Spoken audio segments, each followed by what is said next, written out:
side hill up. Hi, Kevin Schindler with Arctic Cat. I'm the mountain team product manager, and with me here is Doug Walter. Yep, I'm Doug Walter, Director of Snowmobile Engineering, working with Kevin on all our mountain updates and everything else. We're here at the 2013 dealer show, and we're here with Harvey Waldron, and just going to go through a few of the changes we made for this year. As you can see here. Sure. As you can see here, we got our spindles for this year. And last year what we seen was when you're going through the tight trees and stuff, the spindle and the ski didn't actually turn quite as far as what we wanted to. This hole towards the rear was the original stock mounting location. And what we've done is we moved it 15 millimeters further forward. So your handlebars will actually turn the same amount, but the spindle itself will turn further. And you can kind of come around to the other side here. And actually right where you're at, Harvey, you can see where we machined part of the spindle away for clearance when it turns the other direction. Okay. Now, Kevin, does this represent a production spindle here? Yeah, that's the other thing too. This is a production spindle.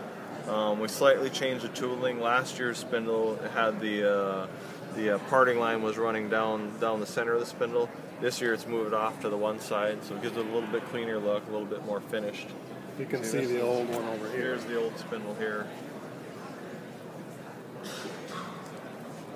So. Oh yeah, that is quite a difference. Differences. Yeah. Okay. No, that didn't look like you got a seam. Okay. And then this is just a display chassis here, and there's an 800 inch in it.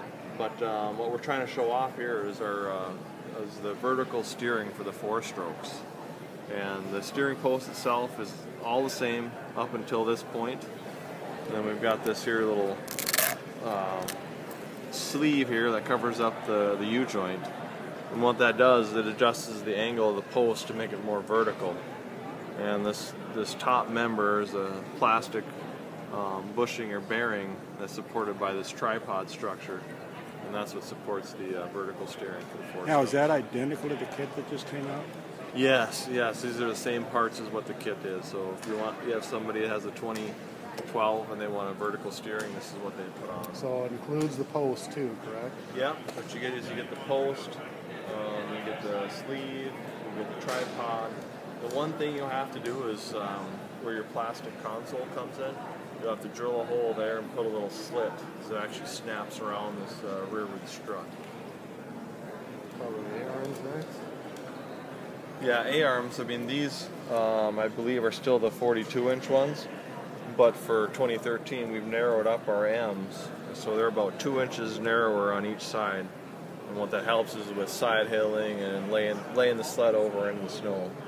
And that also is a kit that we offer, so for somebody who wants to put a narrow A-arms on.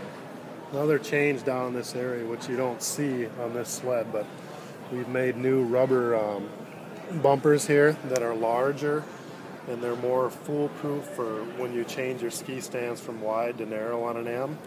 It can only go one way. You can't put it in backwards. Part of the rubber actually comes up alongside and kind of cradles this axle.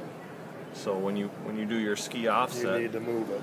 It'll always be centered underneath the spindle itself. Okay. Any other changes we have down in that area, Kevin? How about talking a little bit about the track? Track, 2.6 inch. It's the tallest track in the industry, and it's based off our power claw design. So it's basically an old Attack 20 track with the traction towers on the outside of the track. And what we've seen there is big improvement on the hill, about 4 to 5 miles an hour faster, and it works better in the deep snow, gets up on the snow quicker. If you're accelerating compared to the competition next to a Polaris or Skidoo or anything, how would you compare the two?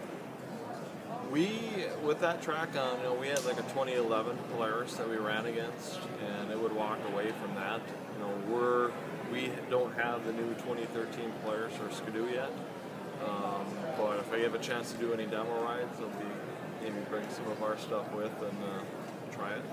Now, what's your experience in comparing the 800 versus the 1100 turbo with that track?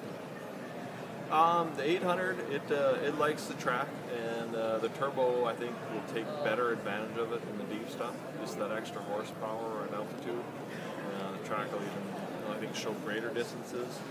If you look at the presentation we did, the 4 to 5 mile an hour track or vehicle speed difference was with an M8 153 inch. And that was testing right around 8,000 feet altitude. So I think anytime you go further up, 12,000 higher, the turbo is going to, obviously going to power the track better. So what you're saying is that all around between 2012s and 2013s, a definite step in performance that was pretty phenomenal that we had in 2012. Yeah, it's a big improvement. And then part of that improvement comes with lowering the skid frame and the chassis. Do you want to talk about that a little bit? Yeah, we'll point it out. This sled here doesn't have the updates on, but it'll give you an idea. This is the stock front arm mounting location. And what we did is we've lowered it 3/4 of an inch. So we're dropping the skid frame out slightly. Which gives you more clearance up in the front. Yep. Drop the track further into the snow. Yep. Track's out in the snow a little Flattens bit. the angle. Yeah, angle stays roughly about the same. We're lowering the whole skid frame at the same time, so Okay. not a lot of change to the approach angle. And this is actually a Pro Cross rear suspension setup. If you were to look at an M, there's already the 2 sets of mounting holes. Right. So basically, you just put them in the lower set of holes. So that gets you, so when you're accelerating in the deep snow, instead of digging down, it's going to lift quicker? Yeah. Is that what you're experiencing? Yeah, we're seeing a lot quicker lift. It comes out of the snow faster. If you're boondocking around and then you grab a handful of throttle, it pops up on the snow right away. All Big right. improvement. Anything else of significance for the year?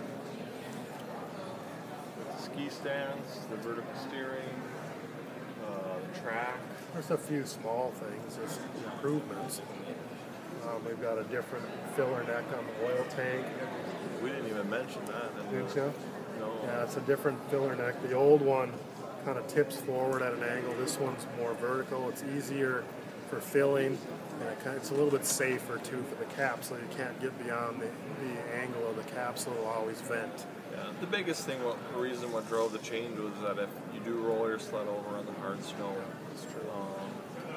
we've seen a couple where that neck would actually get I have to, yeah. They break it and put pressure on from the plastic. Right. So this year will fix that, and like Doug says, it's easier to fill. Yeah. Didn't you also mention that you had an improvement in the sealing of the plastic as well?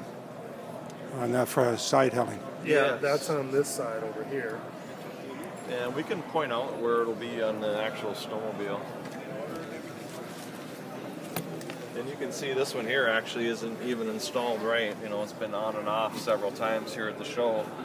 But what we'll see is we'll add a 1/4 turn fastener right up in this area, because with the panel installed, just force it here like that.